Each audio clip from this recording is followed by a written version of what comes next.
और विकास एक समय के साथ हुआ जब भारत में स्वतंत्रता का आंदोलन चल रहा था, तो राष्ट्रवाद के उदय के साथ ही कुछ राजनीतिक दलों ने अपने पैर पसारने शुरू किए। 20 के दशक में जो मैंने 1885 में जो कांग्रेस स्थापित हुई थी, 1920 तक आते आते वो भी एक राजनीतिक दल के रूप में उसका प्रभाव बढ़ना शुरू हो गया।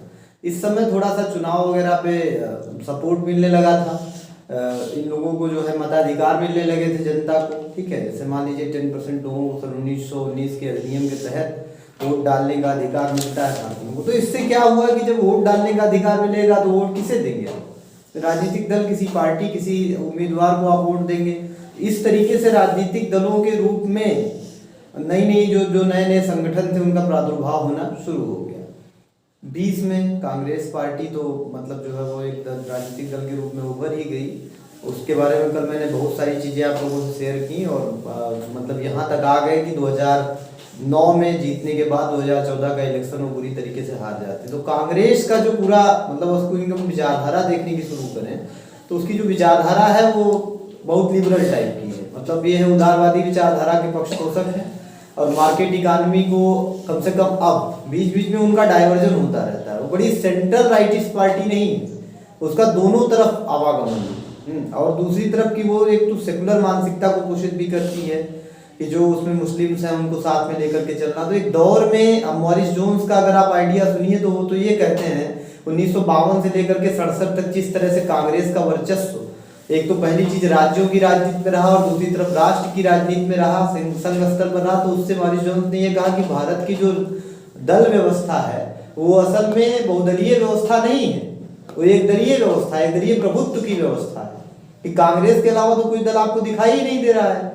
लेकिन उसी के साथ हमने एक चर्चा ये की कि 1967 के बाद भारत में अचानक से क्षेत्रीय स्तर पर, जिनमें आपका बंगाल था, जिनमें आपका बिहार था, ये सब जो है, या तमिलनाडु था उधर, तो इन सब राज्यों में धीरे धीरे या पंजाब है, क्षेत्रीय पार्टियों का उभार शुरू हो गया। एक तो पहली बात मैंने ये कही कि जो पिछड़ी जातियां हैं उनका एक कृषक जातियों के रूप में मतलब एक उभार होता है। वो कृषक जातियों के रूप में मजबूत एक जो है उनका जो आर्थिक वो है वर्चस्व बढ़ता है और इससे वो राजनीतिक प्रतिनिधित्व के लिए आगे बढ़ते हैं कि आपके पास पैसा ना हो, आप तो रोटी कपड़ा और मकान के विषय में सोचेंगे, लेकिन आपके पास ठीक ठाक पैसा आ जाए, बढ़िया घर हो आपके पास, तो आप थोड़ा सा पॉलिटिकल एक्टिविटी में इन्वॉल्व होना शुरू होंगे, क्योंकि उसके बाद आपके दिमाग में एक चीज आएगी कि हम अपना वर्चस्व बनाने की कोशिश करें। इसलिए भारतीय राजनीति में धीरे धीरे क्षेत्रीय दलों का भी प्रादुर्भाव हुआ। खैर, क्षेत्रीय दलों के बारे में हम बाद में बात करेंगे। पहले हम आते हैं कि इसके बाद जो दूसरी आपकी राष्ट्रीय पार्टी है, क्योंकि अभी एक ये भी नोट डाउन कर लीजिए कि भारत में जो राष्ट्रीय पार्टियां हैं वो कौन कौन सी हैं। तो भारत में जो राष्ट्रीय पार्टियों में जो है कांग्रेस, तो आप जान रहे हैं कि 1885 में उसकी के द्वारा स्थापना की गई। सन 1980 में जो है भारतीय जनता पार्टी बनी। 1980 में भारतीय जनता पार्टी गठन हुआ है, दूसरी सबसे बड़ी राष्ट्रीय पार्टी आज के दौर में भारत की है। कम्युनिस्ट पार्टियों ने भी, वाम दलों ने भी ठीक ठाक प्रदर्शन किया है समय समय पर, लेकिन वो जो आज का दौर है, आज की जो राजनीति है भारतीय राजनीति में, उनका लगभग कोई अस्तित्व बचा नहीं। धीरे धीरे अपने पांव पसारे, फिर वो परदेश से गायब हो गए, तो उनका बड़ा अस्थिर माहौल चल रहा है। भारतीय जनता पार्टी 80 में बनती है और मतलब जो है ये 84 के चुनाव में आकर के जो उसने 2 सीटें जीत ली लोकसभा में। और इसके बाद इस दौर तक जो उसका पूरा मतलब जो बनना था, बिगड़ना था, उसके जो बनने बिगड़ने के पीछे जो कारण है, असल में भारतीय जनता पार्टी कोई भारतीय जनता पार्टी नहीं थी। इसको आप राष्ट्रीय स्वयंसेवक संघ की विचारधारा से जोड़ करके देख सकते हैं। सन 1925 में केशवराम बलीराम हेडगेवार, डॉक्टर केशवराम बलीराम हेडगेवार, जो कि MBBS थे कलकत्ता विश्वविद्यालय से, उन्होंने 1925 में विजयादशमी के दिन राष्ट्रीय स्वयंसेवक संघ नाम के एक संगठन की स्थापना की, जिसका मूल तत्व यह था कि वो हिंदू राष्ट्रवाद की विचारधारा पर चल रहा था।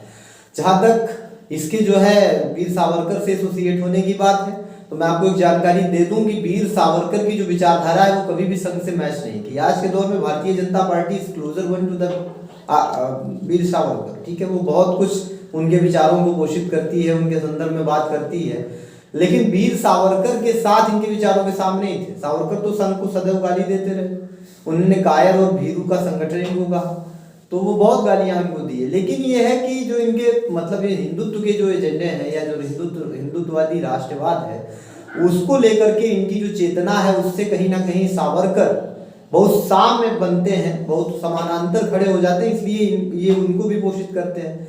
असल में जो संघ था, आरएसएस था या राष्ट्रीय स्वयंसेवक संघ था, वो कोई राजनीतिक संगठन नहीं था। उसको सांस्कृतिक संगठन के नाम पर इन्होंने स्थापना की थी। ये सांस्कृतिक और सामाजिक संगठन है। लेकिन बाद में क्या हुआ कि जब तक आप अपने जो कोई भी जो एजेंडा होता है, हमें कहते हैं कि किसी भी राजनीतिक दल का, जब हम बता रहे थे कि प्रादुर्भाव क्यों होता है, कि आप ये चाहते हैं कि आप सामाजिक या राजनीतिक सामाजिकरण कर सके, अपनी विचारधारा को जनता के बीच में पहुंचा सके। तो जनता के बीच में तो आप पहुंचा दिए और जनता प्रभावित हो गई आपसे, तो वो कहेगी कि इस तरह की नीतियों का निर्माण या इस तरह के नियम और कानून लागू करना सोसाइटी में भी तो आपका काम है, वैसे विचार। इसके लिए आप क्या करेंगे? इसके लिए भी तो आपको कुछ करना पड़ेगा। तो एक राजनीतिक पार्टी के रूप में आपकी विचारधारा का जो प्रतिनिधित्व है वो कौन करेगा? ये सवाल आपके सामने बहुत बड़ा उठता है। तो वही राष्ट्रीय स्वयंसेवक संघ जो हिंदू राष्ट्रवाद, सांस्कृतिक राष्ट्रवाद जैसे तमाम सारे विचारों से ओतप्रोत था, ने 1951 में जनसंघ की स्थापना कर दी। 1949 में इनका विद्यार्थी संगठन बनता है और विद्यार्थी संगठन जिसको हम कहते हैं अखिल भारतीय विद्यार्थी परिषद, जो मतलब जो है जुलाई में उसकी स्थापना होती है, 9 जुलाई को संभवतः उसकी स्थापना होती है।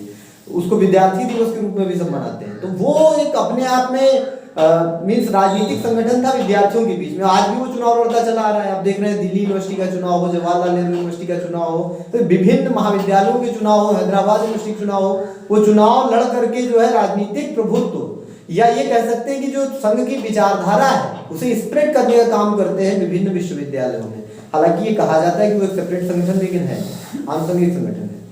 संघ का राष्ट्रीय स्वयंसेवक संघ से क्या रिश्ता है, जनसंघ का क्या रिश्ता है? एक्चुअली में क्या है कि शुरुआती दौर से लेकर के और आज तक, यदि आप उनकी अभय दुबे की किताब पढ़िए तो आपको ये चीज पता भी चल जाएगी। भारतीय मतलब लोकतंत्र के 7 अध्याय करके उन्होंने किताब लिखी है। तो कहते हैं कि इनके जितने भी संगठन मंत्री आते हैं वो तो भाजपा के प्रचारक होते हैं। अगर वो राष्ट्रीय स्वयंसेवक संघ का प्रचारक नहीं है तो वो भाजपा का संगठन मंत्री नहीं बन सकता, यह संभव सी बात है। और किसी को भी आप उठा करके देख लीजिए, उस जनसंघ के साथ भी यही चीज हुई। 1951 में जब ये बना उस समय भारतीय जनता पार्टी या जनसंघ, जो बाद में भारतीय जनता पार्टी हो गई, पहले जनसंघ थी, जनसंघ के जो रीढ़ लोग थे जिन्होंने इसको चलाने में अहम भूमिका निभाई, उनमें श्यामा प्रसाद मुखर्जी जी थे। ठीक है। अब एक बात ये है, एक जो है उनका नाम मैं इस समय भूल रहा हूँ, तो बड़ी स्कॉलर हैं, अगर मैं अभी रिवाइव कर पाऊंगा तो ये प्रोफेसर जोया हसन, जो मैं अभी रीडिंग साउथ में मुझे पता चला था, प्रोफेसर जोया हसन जो है वो जामिया मिलिया यूनिवर्सिटी की जो है प्रोफेसर है। और उन्होंने भारत की जो क्षेत्रीय राजनीति है, जो भारत की राज्य वाली राजनीति, प्रांतीय राजनीति, स्टेट पॉलिटिक्स, उस पर बहुत सारा काम किया है। इंडियन स्टेट पॉलिटिक्स पे उन्होंने खूब सारा काम किया। तो जोया हसन ये बात कहती है कि जो भारतीय जनता पार्टी या जनसंघ का उभार है वो उत्तर प्रदेश और खासकर जो हिंदी भाषी राज्य हैं, जिनमें बंगाल हो गया आपका, जो बिहार हो गया आपका, बंगाल को तो नहीं मान सकते वो हिंदी भाषी क्षेत्र, लेकिन लगभग फिर भी हिंदी वहां बोली जाती है। तो बिहार हो गया, मध्य प्रदेश हो गया, कुछ हद तक गुजरात हो गया, इसी तरीके से जो आपका छत्तीसगढ़ हो गया, झारखंड हो गया, उत्तराखंड हो गया, हिमाचल प्रदेश हो गया, इन सब क्षेत्रों में इसने पांव पसारने शुरू किए। इसी तरीके से आप राजस्थान के भी कुछ हिस्सों को ले लीजिए जहाँ पे मोस्ट प्रॉब्ली हिंदी डोमिनेंट मतलब लैंग्वेज है, वहां तो लोग हिंदी बोलते हैं, कायदे से हिंदी बोलते हैं। इन क्षेत्रों में इसका विकास इसलिए हुआ क्योंकि इन लोगों के ऊपर एक घाव था, भारत के विभाजन का घाव।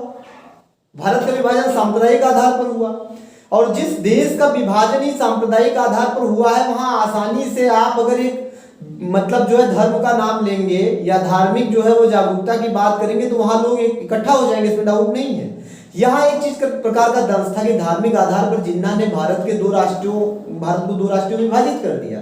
तो इसमें जो है भारतीय जनता पार्टी या खासतौर पर हम जनसंघ कहें का जो है मतलब उन्होंने कायदे से पांव पसारा। 1951 से 53 तक तो श्यामा प्रसाद मुखर्जी रहे, लेकिन 53 में श्यामा प्रसाद मुखर्जी की मौत के बाद बंगाल में जनसंघ का रोल हो गया खत्म, तो 0 हो गया, मतलब कुछ बचा नहीं, बहुत ज्यादा उनकी स्थिति खराब हुई। श्यामा प्रसाद मुखर्जी बंगाल से थे, वो वहां वर्चस्व भी रखते थे। और आप ये जानते हैं कि भारतीय जनता पार्टी शुरू में जनसंघ था, जनसंघ या भारतीय जनता पार्टी का जो एक बेसिक मुद्दा रहा उसमें सबसे पहले मुद्दों में जो है वो धारा 370 रही। शुरू में उन्होंने कश्मीर की इंटीग्रेशन की बात की, क्योंकि वो भारतीय राष्ट्रवाद की वकालत करते थे और ये कहते थे कि भारत कहीं भी विखंडित न हो की हमें कोशिश करनी चाहिए। इस संदर्भ में बड़ी गौरतलब बात है कि वो लगातार धारा 370 की लड़ाई लड़ते रहे।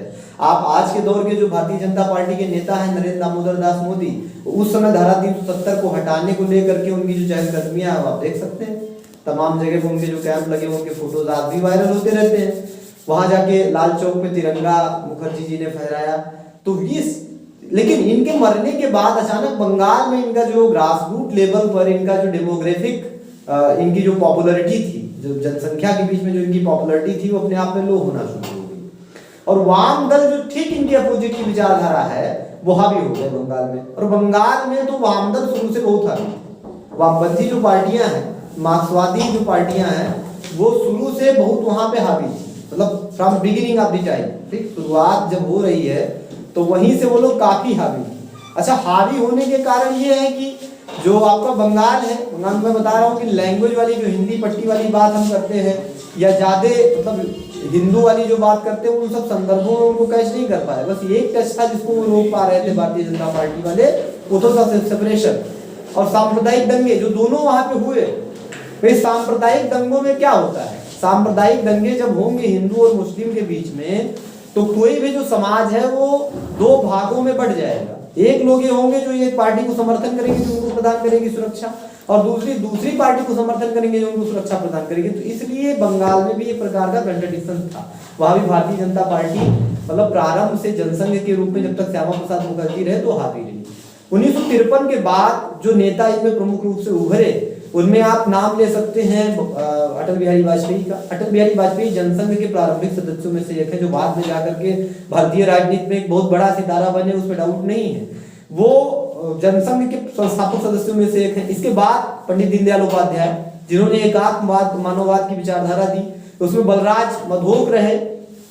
इन लोगों ने लीड करके भारतीय जनता पार्टी को या जनसंघ को हम कहें सन 1967 तक इनके प्रकरण पहुंचाया। कल जब हम कांग्रेस के विकास का डिस्कशन कर रहे थे तो हमने कहा था कि 67 तक आते आते कांग्रेस पार्टी में एक प्रकार का विघटन प्रारंभ हो गया, क्योंकि जब तक नेहरू जी रहे तब तक उन्होंने पार्टी को एक इकट्ठा इंटीग्रेटेड बना रखा था। जैसे कामराज योजना, उसमें बीच में मैंने उसका डिस्कशन भी किया था। मतलब केन प्रकरण, चाहे क्षेत्रीय दलों को साथ लेकर के, चाहे मतलब क्षेत्रीय स्तर पर मजबूत नेताओं को साथ लेकर के, उनका एक उद्देश्य था कि इसकी लोकप्रियता को कम न होने दिया जाए। 64 में नेहरू जी की मृत्यु होती है और 64 से लेकर के 67 तक भारत में जो मतलब सन 1962 की लड़ाई में जो आपातकाल लागू हुआ वो 67 तक अनवरत चलता रहा। इस दौर में क्या हुआ कि भारतीय राजनीति में चुनाव का बड़ा महत्व रह नहीं है। एक्चुअली में बहुत राष्ट्रीय चुनाव तो हुए नहीं, तो इसमें पता नहीं चला कि मतलब दल जो है वो किस तरीके से अपनी पैठ बना रहे हैं। 67 में अचानक से कई राज्यों में जो है दूसरी गैर कांग्रेसी सरकारें बनती हैं, तो ये पता चलता है कि अब जो भारतीय राजनीति है वो धीरे धीरे द्विदलीय व्यवस्था की ओर बढ़ रही है। लेकिन 71 में जब 71 में पुनः जो है संघ में, मैं बता रहा हूँ कि 67 में ऐसी पहली बार वो 283 सीटें मिलती हैं कांग्रेस को, और 283 सीटें पूरे इतिहास में पहली बार ऐसा हुआ, क्योंकि 67 तक तो इनकी एक दलीय प्रभुता थी। अब बताइए आप 283 सीटों तक सिमट गए, तो ये हुआ कि एन प्रकरण आप बहुमत तक पहुंच रहे हैं। ठीक है, बहुमत तक पहुंच रहे हैं, तो स्थिति धीरे धीरे उनकी खराब होना शुरू हुई है कांग्रेसियों की। 71 में हालांकि फिर इंदिरा गांधी जी के नेतृत्व में इन्होंने जीत लिया, लेकिन ये मामला ये रहा कि 71 में जो जीता तो ये साइड लाइन में इनको वामपंथियों का सपोर्ट मिल रहा था। तो इसलिए आप देखते हैं कि ठीक उसी समय जेएनयू की स्थापना भी होती है, जहाँ बहुत सारे जो वाम विचारधारा को सपोर्ट करने वाले लोग हैं उन प्रोफेसर्स को या उन विचारधारा के लोगों को वहां पे स्थान दिया जाता है, एडमिनिस्ट्रेटर्स को। तो आज भी आप टैग बचा हुआ है, वामपंथियों का टैग वहां बचा हुआ है, इसलिए और कांग्रेस ने उसको बढ़ावा दिया। बाद में हमें देखते हैं कि जो ये भारतीय जनता पार्टी है 67 में मजबूत हो रही थी एक तरीके से, लेकिन ठीक इसी समय दीनदयाल उपाध्याय का देहांत हो जाता है। अब दीनदयाल उपाध्याय के देहांत के पश्चात फिर इनके पास संगठन में एक प्रकार की एकजुटता की कमी दिखाई देती है। 1977 तक फिर ये चलता रहता है। 1977 में जनता पार्टी के साथ जनसंघ का हो जाता है विलय, और ये लोग पहली बार गैर कांग्रेसी सरकार जो है वो भारतीय राजनीति में बनती है, जो 1980 तक चलती है। 80 में फिर से जो जनता पार्टी है वो खत्म हो गई। ठीक है, वो फिर से खत्म हो गई। तो जब फिर से जनता पार्टी का विघटन हो गया तो ये हुआ कि अब जो है मतलब माननीय इंदिरा गांधी ने चुनाव जीत लिया। 1979 में उन्होंने चुनाव जीता, 80 में जो विघटन हुआ, 80 में विघटन हुआ, तो जैसे ही विघटन होता है भारतीय जनता पार्टी इसका नाम पड़ जाता है, क्योंकि ये जो जैसे ही अलग होते हैं ना, इसका नाम क्या रखते हैं, भारतीय जनता पार्टी। इस भारतीय जनता पार्टी के नाम से नेक्स्ट ईयर फेमस हो गई।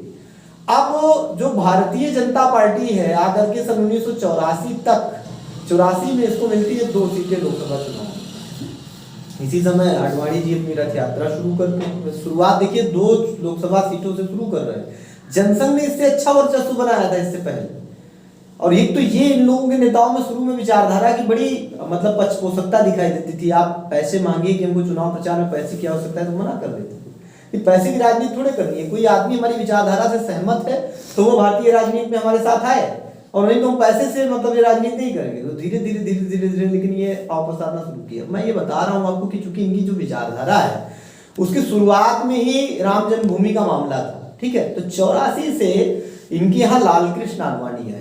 तो लाल कृष्ण आडवाणी ने एक उग्रवादी राष्ट्रवाद और उग्रवादी हिंदूवाद की विचारधारा को पनपाया, ठीक है। बहुत आगे उसको बढ़ाने लगे। तो बेसिकली उसको आगे बढ़ाने में क्या हुआ कि जो हिंदू उग्रवाद था, या जिसको क्या कहते हैं कि हिंदू के एक आइडेंटिटी मिलना शुरू हुई। शुरुआती दौर में तो इन लोगों ने कहा कि राम मंदिर का ताला खुलवाइए, राम मंदिर का ताला खुलवाइए, इस चीज की बात करते रहे। 85 में कांग्रेस ने इनकी इस बात को स्वीकार कर लिया, इस मांग को स्वीकार कर लिया, और अचानक से जो है वो राजीव गांधी ने 1985 में राम मंदिर का ताला खुलवा दिया पूजा पाठ के लिए। विश्व हिंदू परिषद इसी समय जो मतलब स्वयं सेवक संघ का एक संगठन है वो भी निकला। उसकी जो विचारधारा है वो 100% मतलब भारतीय जनता पार्टी से मैच करती है। ये अलग बात है कि इनको भारतीय राजनीति में चूंकि लोकतांत्रिक ढंग से चुनाव जीतने हैं तो ये उतने उग्र नहीं है जितनी की जो है वो विश्व हिंदू परिषद हो सकती थी। अब विश्व हिंदू परिषद ने जैसे ही राम मंदिर का ताला खुल जाता है तो ये डिमांड थी बीजेपी की भी और इनकी भी। इसके बाद इन लोगों ने इस चीज की डिमांड की कि अब वहां पे जो है राम मंदिर बनवाया जाए, ठीक। जो एक बड़ी डिमांड इन लोगों ने करनी शुरू की कि अब यहाँ पे राम मंदिर बनवाइए, क्योंकि अगर आप राम मंदिर नहीं बनवाते तो फिर हमारा भाई इनका एजेंडा बेसिकली क्या है, राम मंदिर ही तो इनका बेसिक एजेंडा है। राम मंदिर का ताला खुलना, पूजा पाठ होना, इसके बाद आप आगे के स्टेप में आएंगे ना। उसी समय विश्व हिंदू परिषद ने अपने एक आनुषंगिक संगठन की स्थापना की जिसका नाम है बजरंग दल, जो बहुत आक्रामक है। विश्व हिंदू परिषद तो फिर कुछ थोड़ी बहुत उसके अंदर कम आक्रामकता है, लेकिन वो काफी उग्र है विचारधारा को लेकर के। तो ये बजरंग दल की स्थापना जो है ये विश्व हिंदू परिषद ने की, और उसके दोनों के जो मेन एजेंडे थे, बेसिक एजेंडे थे, वो था जो है वो राम मंदिर को बनवाना, ठीक है।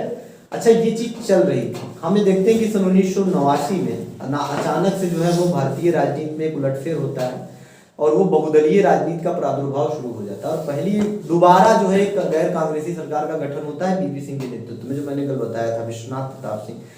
तो पहली बार ऐसा हुआ कि उनके साथ ये मतलब जो है वो इन्होंने नेशनल डेमोक्रेटिक फ्रंट की स्थापना, जो नेशनल डेमोक्रेटिक फ्रंट बनाया इन लोगों ने, राष्ट्रीय मोर्चा, और उसने जिसको हम जो है मतलब जो है उसको कहते हैं और कुछ मोर्चे के नाम से जाना जाता है, उसको राष्ट्रीय मोर्चा ही, हिंदी में तो राष्ट्रीय मोर्चा कहते हैं, नेशनल डेमोक्रेटिक फ्रंट या national front, national front basically कहते हैं। तो राष्ट्रीय मोर्चा की सरकार बनती है, उसमें जनता पार्टी और मतलब सब मिल करके उसको बनाते हैं, उसमें भारतीय जनता पार्टी भी रहती है। और दूसरी तरफ जो वाम दल थे, जो एकदम एंटी विचारधारा, जिसका कोई काम ही नहीं भारतीय राजनीति में, वाम जो दल है वो भारतीय जनता पार्टी को रोकने, इसकी विचारधारा को स्टॉप करने को लेकर के पूरी राजनीति करते रहे, वो लोगों के साथ इनका गठबंधन बनता है। अब आप इमेजिन कीजिए कि वो बाहर से उस पार्टी को सहयोग देते हैं। तो विश्वनाथ प्रताप सिंह ने उसी समय मंडल की जो है वो मंडल कमीशन की रिपोर्ट को भी लागू किया, उसका काफी विरोध हुआ बाद में जाकर के, ठीक है। तो ये एक जो है वो विचार चला, और भारतीय जनता पार्टी का इस समय से काफी उभार शुरू हो गया। आउटस्टैंडिंग जो है, जो अपने आप में बहुत, मुझे लग रहा है कि इससे बेहतर उभार भारतीय जनता पार्टी का नहीं हो सकता, कि 92 में अचानक बाबरी का विध्वंस होता है। जो बाबरी मस्जिद है, उसको विवादित ढांचे में मस्जिद ही कहा जाएगा, उसको मंदिर, ये लोग कह रहे हैं कि ये मंदिर है एक्चुअली।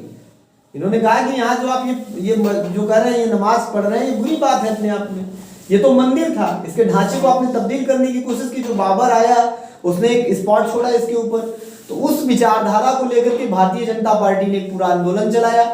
आपको याद होगा आडवाणी जी रथ यात्रा निकालते हैं, उसमें मोदी जी शामिल होते हैं, और तलवार, त्रिशूल, तो क्या क्या तमाम सारी चीजों का यूज किया। धनुष भी उठा लेंगे प्रवीण भाई तो बढ़िया, इस तरीके के जो उसी समय जो आपके विश्व हिंदू परिषद के नेता थे वो सिंघल जी का नाम है अशोक सिंघल, उनका प्रादुर्भाव हुआ। इस उमा भारती जो है उस समय आई। तो ये बड़े बड़े नेता भारतीय जनता पार्टी में उभरे। 92 में इसे कहते हैं कि मतलब ये घाव पे मरहम। कल्याण सिंह ने सन 1992 में जो है 90 या 92 के आसपास में, जरा इसका जो एक टाइम देख लेता हूँ कि क्या हुआ था, 91 सन 1991 में कल्याण सिंह के नेतृत्व में भारतीय जनता पार्टी ने बुरी तरीके से उत्तर प्रदेश की राजनीति में जो है अपने टांग जमाते हुए पूर्ण बहुमत से सरकार बनाई। ठीक है, अब एक पार्टी जिसका धीरे धीरे 1980 में उभार हुआ है, ठीक 11 साल बाद वो उत्तर प्रदेश जैसे बड़े प्रदेश में पूर्ण बहुमत से सरकार बनाती है। जैसे 91 में सरकार बना, आप जानते हैं कि अयोध्या में जो है वो विवादित ढांचा था, कार सेवकों का एक पूरा मंडल इकट्ठा हुआ, इन्होंने कहा कि हम कार सेवा करेंगे। तो इन्होंने जाकर के सन 1992 में विवादित ढांचे को तोड़ दिया।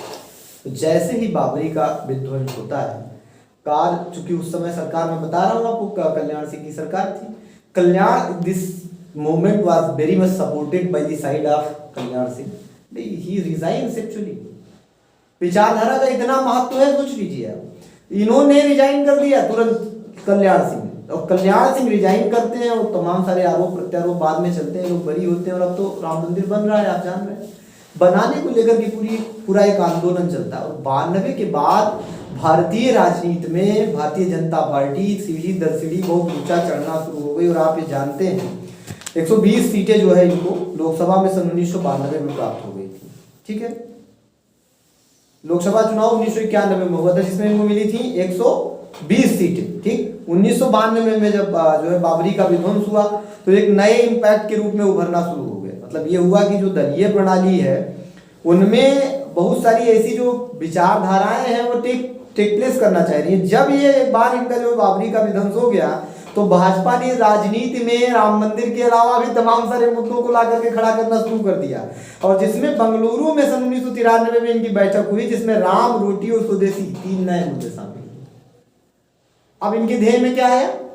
राम, रोटी और स्वदेशी। जो ये बंगलुरु में इनकी पार्टी का जो है वो बैठक होती है, उसके अंदर ये उठाते हैं। तो रजनी कोठारी इस संदर्भ में टिप्पणी भी करता है। उसकी किताब है जो 1970 के दशक में आई थी, जिसको हम कहते हैं पॉलिटिक्स इन इंडिया, कि भारतीय राजनीति में दल जब सत्ता में नहीं रहते हैं तो वो जिस तरीके की बातें करते हैं उससे अलग बातें जब वो सत्ता में आ जाते हैं तो करते हैं। सत्ता में एक बार आ गए, सत्ता में भारतीय जनता पार्टी आ गई, मान लीजिए 162 सीटें उन्होंने, ये बहुत बड़ी बात है। जो पार्टी सोच लीजिए कि 2 सीट जीत रही है सन 1983 में, अचानक से हिंदू समाज को मोबिलाइज करते हुए सन 1991 के लोकसभा चुनाव में 162 सीटें जीत लेती है अपने आप में अप्रत्याशित। अभी आगे क्या उभार देखने के लिए मिलता है? 1996 में इसने जो है वो लाल कृष्ण आडवाणी और अटल बिहारी वाजपेयी के संयुक्त नेतृत्व में चुनाव लड़ा और भारतीय जनता पार्टी ऐतिहासिक रूप से भारत के लोकतंत्र में सबसे बड़ी पार्टी के रूप में उभरी। पहली बार ऐसा हुआ कि कांग्रेस को भारतीय जनता पार्टी से कम सीटें मिली। कुल कितनी सीटें मिली? बड़ी बात यह है कि 1996 में तो ये मतलब आगे बढ़े ही बढ़े, 98 में दोबारा चुनाव हुआ। आप जानते हैं कि सरकार गिर गई थी इनकी। 98 में फिर इनका चुनाव हुआ। 98 में चुनाव हुआ तो 98 में जो है इन्होंने फिर से जबरदस्त जीत दर्ज की और फिर ये कांग्रेस से आगे निकल गए। ठीक, कांग्रेस से आगे निकले, इन्होंने पार्टी मतलब जो है ये अपनी सरकार का गठन किया। तो 13 महीने चलने के बाद फिर से जो है वो सरकार गिर गई। 13 महीने चलने के बाद जब सरकार गिरी तो फिर भारतीय जनता पार्टी ने चुनाव 1999 में फिर चुनाव हुआ। अब ये माना जा रहा था कि इस बार कुछ और अच्छा प्रदर्शन करेगी भारतीय जनता पार्टी, वही हुआ। 1999 में कांग्रेस को भारतीय जनता पार्टी ने बुरी तरह पराजित किया और इस बार क्या हुआ कि इन्होंने अपने कुछ दलों के साथ मिल करके एक गठबंधन का निर्माण कर दिया।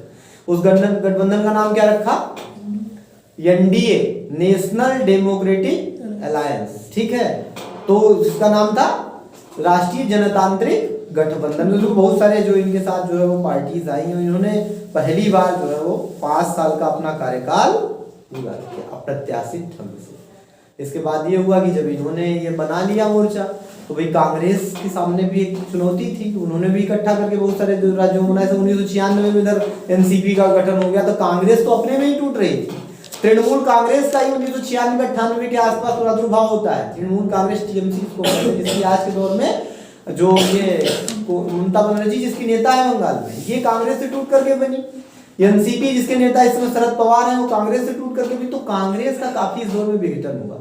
लेकिन धीरे धीरे फिर यूपीए की गठबंधन बन गया, और 2004 में यूपीए जिसको हम कहते हैं, वो मैं बताया था कल कि उसका फिर से सरकार बनता है। वो राज्य छोड़ दीजिए, 4 में यानी कि भारतीय जनता पार्टी तो चली गई, लेकिन यह है कि जो उत्तर प्रदेश की राजनीति है वहां पर सेंटर और उत्तर प्रदेश में वो कई बार इन्होंने सरकार बनाई। 3 में इन्होंने मायावती जी के साथ मिलकर के अलायंस की गवर्नमेंट बनाई, और बनाई तो फिर दोबारा जब चुनाव हुए तो 7 में बहन कुमारी मायावती ने स्वयं जीत लिया।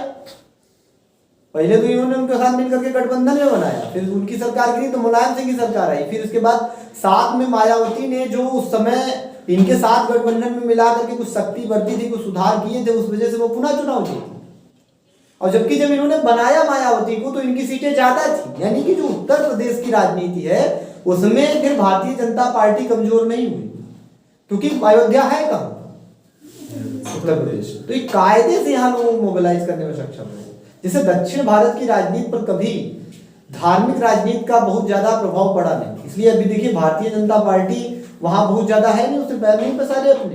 कांग्रेस तो फिर है, लेकिन वहां पे मोबिलाइज नहीं हो पाए लोग धर्म के नाम पर। और कारण ये है कि जो विभाजन हुआ है भारत का, मैंने कहा ना कि वो जो सांप्रदायिक दंगे हुए, कभी आपने दक्षिण में सांप्रदायिक दंगा सुना?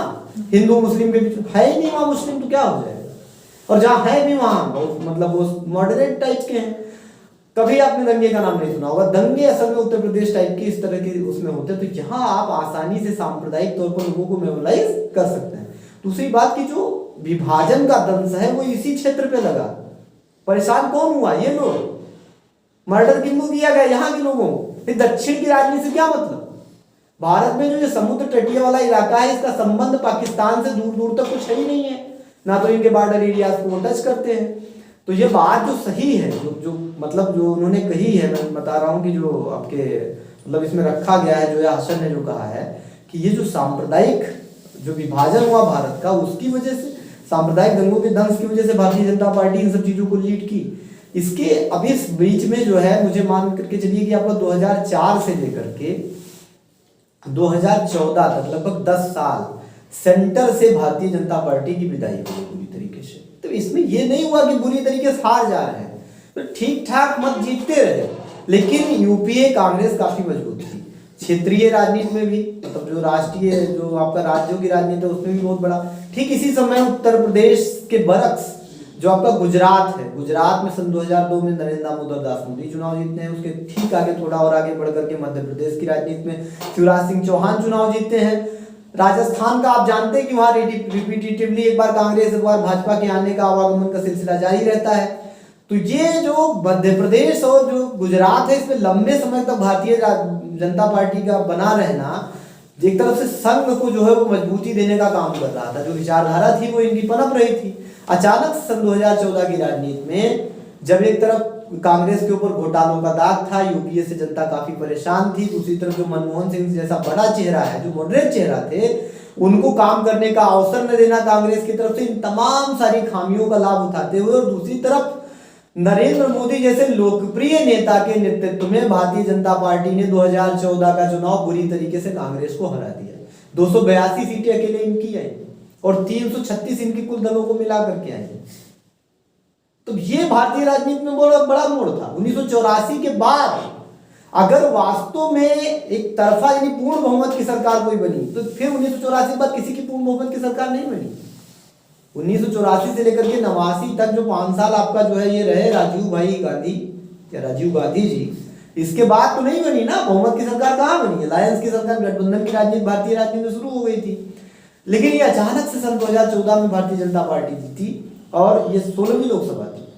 17वीं लोकसभा में 2019 में भारतीय जनता पार्टी ने फिर कांग्रेस को चुनाव हराया और इन दोनों बार ये विपक्ष में बैठने लायक नहीं बचे। एक बार तो इनकी 43 सीटें आई, एक बार 47 सीटें आई। इस तरीके की हालत इनकी। कई राज्यों में तो क्लीन स्वीप कर दिया भारतीय जनता पार्टी ने, जिसमें आपका हिमाचल था, दिल्ली था, मध्य प्रदेश था, ये सब बड़े ऐसे राज्य थे। जैसे आपका गुजरात था, सब क्लीन स्वीप मारा, एक तरफा चुनाव जीत लिए। मतलब कोई विवेक सीटें तक नहीं मिली दूसरे राज्य को, मतलब दूसरी पार्टियों को, इन्हीं कांग्रेस को। ठीक है, तो ये एक अपने आप में बड़ा उस तरीके का माहौल था। ये भारतीय जनता पार्टी का आपने पूरा इतिहास पढ़ लिया। इनकी विचारधारा के बारे में भी थोड़ा सा हम डिस्कस कर लेते हैं। इनकी विचारधारा क्या है? एक तो एकात्म मानववाद में बिलीव करते हैं, जो दीनदयाल उपाध्याय जी की विचारधारा है। मतलब इसमें समाज और व्यक्ति में किसी प्रकार का कोई विरोध नहीं है। जो समाज है वही व्यक्ति है, और समाज से राष्ट्र की ओर आप बढ़ेंगे तो राष्ट्र का भी कोई विरोध नहीं है और ईश्वर का भी कोई विरोध नहीं है।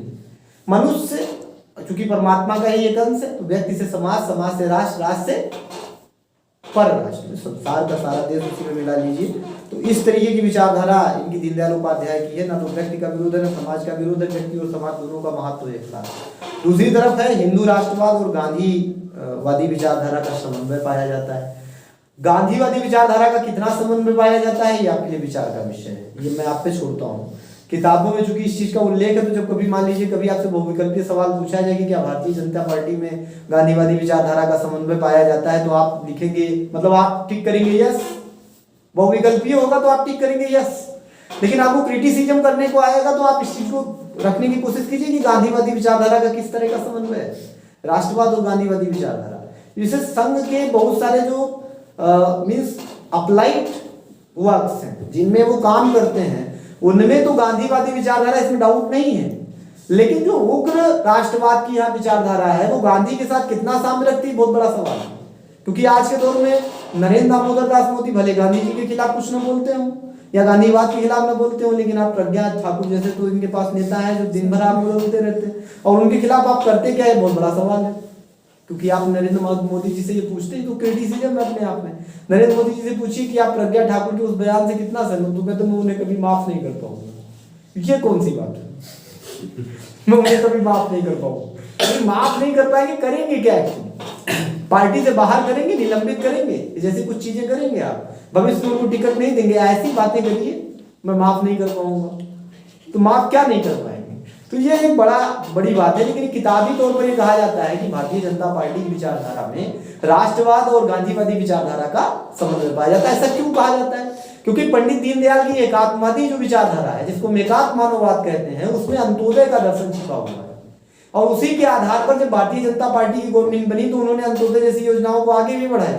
अंत्योदय का मतलब है कि जो अंतिम सीढ़ी पर खड़ा हुआ आदमी, उसको आप अपलिफ्ट कीजिए, उसके कल्याण की बात कीजिए। तो ये भारतीय जनता पार्टी का निहित तत्व है। और जो कि प्रभावित है दीनदयाल उपाध्याय की विचारधारा से, जो गांधी की विचारधारा से प्रभावित है, तो गांधी जी का प्रभाव दीनदयाल उपाध्याय के दर्शन में है। और चूंकि ये दीनदयाल उपाध्याय जी के दर्शन को मानते हैं वैचारिक तौर पर, इसलिए ये माना जाता है कि इनके अंदर जो है राष्ट्रवाद और गांधीवादी विचारधारा का समन्वय पाया जाता है। जब कभी डिफेंड करना है मान लीजिए आपको, तो इस तरीके से आप उस चीज को कह सकते हैं। ठीक। दूसरी बात कि ये जम्मू एवं कश्मीर में इनकी विचारधारा का एक अंग है कि 370 की समाप्ति चाहते हैं। सकारात्मक पद निरपेक्षता पर बल व तुष्टीकरण का विरोध, इनका मामला ये। अब कितनी वो पद निरपेक्षता है ये भी आपको बिलीव करना पड़ेगा। सकारात्मक पद निरपेक्षता पर बल और तुष्टीकरण की राजनीति का अभाव इनके उसमें पाया जाता है। अयोध्या में राम मंदिर का निर्माण इनका अहम मुद्दा रहा है, जो कि अब लगभग खत्म है। नए आयाम आपको ढूंढने पड़ेंगे। हिंदू और मुसलमानों के आपसी सहयोग द्वारा मंदिर बने, इस बात पर हमेशा जो है भाजपा अटल रही।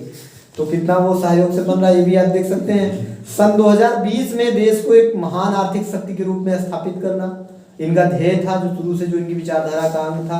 अब भारत इस समय 2023 में है, तो 23 में एक बार फिर से हमने लक्ष्य रखा कि 2024 तक 23 तक हम एक फिर नए भारत का निर्माण करेंगे। अब ये कह रहे हैं कि अमृत काल चल रहा है, तो 2047 जब आएगा तो अमृत काल की समाप्ति होगी, तो एक नए भारत का निर्माण हो चुका होगा।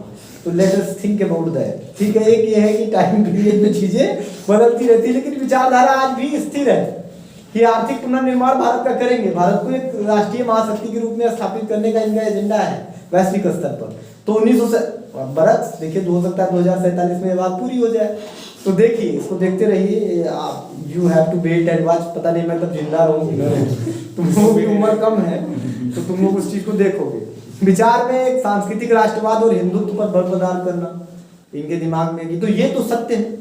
सांस्कृतिक राष्ट्रवाद की बात ये करते हैं। सांस्कृतिक राष्ट्रवाद का जो विचार है वो किसने दिया है? सांस्कृतिक राष्ट्रवाद का विचार दिया है वीर सावरकर ने, वीर विनायक दामोदर सावरकर। ठीक, ये सांस्कृतिक राष्ट्रवाद का विचार देते हैं। क्योंकि मान लीजिए पूछा जाता है आपसे, तो आप ये बात टिक करेंगे कि सांस्कृतिक राष्ट्रवाद की प्रणेता कौन है? दामोदर वीर सावरकर। ये इनकी विचारधारा का मेन अंग है। महिलाओं का सशक्तिकरण पर बल देते हैं भारतीय जनता पार्टी, ठीक है। दूसरी तरफ अनुसूचित जाति, अनुसूचित जनजातियों व पिछड़े वर्गों के कल्याण पर ये बल देते हैं, ये इनकी विचारधारा का अंग है। समान नागरिक संहिता को अपनाने पर बल देते हैं और ये बिल्कुल बात सही है। 44वां जो आपका अनुच्छेद है ये चाहते हैं कि समान नागरिक संहिता आ जाए, मतलब ये सब सरिया कानून और ये सारी चीजें हो जाए खत्म, मुसलमानों का तुष्टीकरण समाप्त हो जाए। ये इनकी विचारधारा का बेसिक अंग है। आज भी इस चीज की जो लड़ाई लड़ रही है भाजपा, इनके अंदर खाने में इस चीज को चल रही है लेकर के कि धीरे से ये समान नागरिक संहिता को लागू करिए आप 44 को, ये एजेंडा है। समान नागरिक संहिता लागू की तो मुसलमान भी 2 शादी नहीं कर पाएगा, एक शादी कीजिए खत्म। अल्लाह दे रहा है ले रहा है वाली बात नहीं रहेगी, नहीं हंसने वाली बात नहीं है ये चीज है ना एजेंडा। इसमें कोई मुस्लिमों के विरोध में बात नहीं है, उनके सरिया कानून का अंग है। या फिर कहते हैं कि बच्चे क्यों जन्म ले रहे हैं भाई, हम लोग, मैं कल से कह रहा हूँ और मैंने बच्चों को दूसरे लोगों को भी बताया कि हमारे यहाँ स्त्रियां इस बात पर कभी शर्म नहीं करती कि मैं 12 बच्चों की माँ हूँ। मैं इस बात पर शर्म करती हूँ कि मुझे शक्ल खोल के बाहर नहीं जाना चाहिए, घूंघट निकालिए, घूंघट नहीं निकालेंगे तो हमारा अपमान हो जाएगा। यही आपको इस बात पर शर्म करना चाहिए कि मैं 12 बच्चों की माँ हूँ, रादर देन आप बुर्का पहन रही हैं, आप घूंघट काट रही हैं, ये शर्म की बात नहीं है। इसमें क्या शर्म आना, चेहरा दिखाने में कोई शर्म की बात है? चेहरा दिखाने में आपको तब शर्म आना चाहिए जब आपके 12 बच्चे हैं। दुर्भाग्य का विषय है, एक बच्चा 2 बच्चा आपका हो, ठीक है, ये आप मानव संसाधन क्रिएट कर रही हैं तो ठीक है। ये मानव संसाधन के बरक्स आप 12 बच्चे हैं आपके और आपको शर्म आ रही है जो है चेहरा दिखाने पे। शर्म जिस चीज पे आनी चाहिए उस पे आई नहीं, कायदे से तो इन्हीं चीजों पे शर्म आनी चाहिए। तो भारतीय राजनीति में इन सब चीजों का एक अपने आप में, और ये भारतीय जनता पार्टी की जो विचारधारा मैंने उसको डिस्कस किया, ठीक है, ये पूरा एक अपने आप में। और ये देखिए जो संघ है ना, संघ जिससे ये मिलकर के बना है, ये भारत को एक जो है एक मतलब भौगोलिक दृष्टि से जो जितना भी भारत है, जो सिंधु नदी के इस पार का भारत है, सिंधु नदी के इधर का भारत, पाकिस्तान का भी उसमें बहुत सारा भाग आ जाता है, उसको भारत का अंग मानते हैं। भारत को इन्होंने पितृभूमि की तरह माना है और पूर्ण भूमि मानते हैं। ये this is the land of worship, ये संघ मानती है और इसी को विचारधारा को लेकर के भारतीय जनता पार्टी भी चलती है। ये पितृभूमि मानते हैं भारत को, मातृभूमि पितृभूमि। तो अभी इनके मेन एजेंडे में है भारत माता की जय, वंदे मातरम। तो सदैव इस चीज को आगे बढ़ाते हैं, मतलब और कुछ करें ना, लेकिन आप ये जरूर आपको करना है, ये भारत माता की जय तो आपको बोलना ही अनिवार्य रूप से पड़ेगा, क्योंकि वो पितृभूमि पुण्यभूमि का जो कॉन्सेप्ट है वो इन्होंने संघ से ग्रहण किया और ये आज भी लेकर के चल रहे हैं। क्योंकि आप अभी मोदी जी को, इनके जो बड़े सर्वमान्य नेता है मोदी जी को आप देख लीजिए तो वो बोलते ही इस चीज को, ठीक है। सकारात्मक पथ निरपेक्षता भी उसकी विचारधारा जिसको उन्होंने ग्रहण किया, या अनुच्छेद 370 को खत्म करना। एक और जो विचारधारा संघ की है जिसे ये धीरे धीरे भारतीय जनता पार्टी एजेंडे में लाने की कोशिश करती है, तो कई बार वही बात ना कि रजनी कोठारी की बात की, जब सत्ता से बाहर रहते तो विचारधारा ठीक है और सत्ता में आएंगे तो फिर काम खत्म। हिंदी राष्ट्रभाषा बने इस चीज को लेकर के भारतीय जनता पार्टी सतत प्रयास कर रही है, इनकी विचारधारा काम है। सरकार में आते हैं तो ये चीज भूल जाते हैं, सरकार से बाहर चलेंगे तो हिंदी राष्ट्रभाषा बने, सरकार में रहेंगे तो राष्ट्रभाषा नहीं बने। तो इस पर प्रयत्न करना चाहिए। वे कह रहे हैं कि दक्षिण के लोग हमारा विरोध करें तो कंसेंसस बनाइए ना, समझाने की जरूरत है। फिर बहुत सारी चीजों को लोग विरोध करते हैं, तो विरोध करते हैं, आप विरोध को सुन क्यों रहे हैं? आपने तो कहा था कि हिंदी को राजभाषा बनाएंगे, या फिर विचारधारा काम था, तो आज तक क्यों नहीं बनी? तो ये एक बड़ा सवाल है जिसको आपको करने की जरूरत है, इसको दूर करने की आवश्यकता है। तो ये भारतीय जनता पार्टी उसको कर नहीं पा रही है, ठीक। तो ये भारतीय जनता पार्टी का कुल इतिहास है। अगर आपको ये लिखना पड़े तो ये लिख सकते हैं आप, मुझे कोई डाउट इसमें है नहीं, ठीक है। तो नेक्स्ट आ जाते हैं हम जो आपके वामपंथी दल हैं, इनमें भी कुछ जो है राष्ट्रवादी पार्टियां हैं। समय का एक बार हमको जरा बता दीजिए कि समय कितना हो रहा है? 36। तो मैं थोड़ी देर और 4-5 मिनट आपको बताता हूँ। तो इनमें जो 2 प्रमुख दल आज के दौर में है, जिनको हम भारतीय कम्युनिस्ट पार्टी कहते हैं। राष्ट्रीय पार्टियों को हम पढ़ रहे हैं तो राष्ट्रीय पार्टियों में 2 वामपंथी दल शामिल हैं, ठीक। इसको है राष्ट्रवादी कम्युनिस्ट पार्टी और दूसरी है राष्ट्रीय मतलब कम्युनिस्ट पार्टी मार्क्सवादी, ठीक, राष्ट्रीय मार्क्सवादी कम्युनिस्ट पार्टी, जिसको हम कहते हैं CPMN, नहीं CPM, ठीक है, कम्युनिस्ट पार्टी ऑफ इंडिया, मार्क्सवादी कम्युनिस्ट पार्टी, ठीक है। और एक है ये कम्युनिस्ट पार्टी ऑफ इंडिया। तो ये 2 राष्ट्रीय दल हैं अपने आप में। अब इनका जो मतलब धीरे धीरे ये जा करके सिमट गए हैं आपके केरल में, और दूसरी तरफ यहाँ जो है बंगाल में, बाकी का कहीं प्रादुर्भाव बचा है। तो बंगाल में भी इनका पूरा कैडर समाप्त हो गया है, बंगाल में चुनाव जीते। तो केरल में एक पार्टी इनकी बची हुई है, नहीं तो नहीं बहुत ज्यादा। ये तो मतलब वहां तो देख लीजिए आप, बंगाल में मतलब ज्योति बसु लंबे समय तक, बहुत लंबे समय तक भारतीय राजनीति में मुझे लग रहा है कि 5-6 बार 7 बार तो लगातार मुख्यमंत्री बने हो, तो आप चुनाव हराना मुश्किल हो गया था ज्योति बसु। तो वहां पर वाम दलों का बहुत मतलब अपने आप में वर्चस्व था बंगाल में, लेकिन धीरे धीरे वहां पे खत्म हो गया। अब ये एक जगह जाकर के सेंटर हो गए हैं केरल में।